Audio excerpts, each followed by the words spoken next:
मग अभिनयाकडे कसं काय वळलास?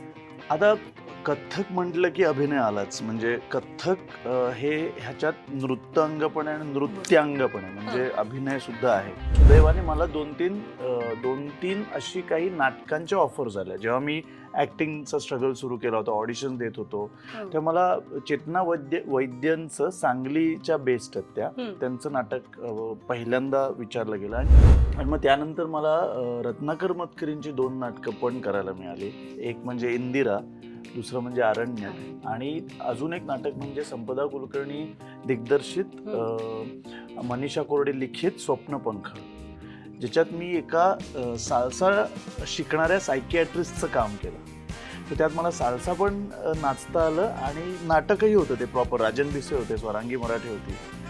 आणि त्यामुळे या नाटकांच्या प्रवासामुळे ना मला खूप म्हणजे अभिनयाकडे जायला मदत झाली म्हणा, किंवा शिकता आलं.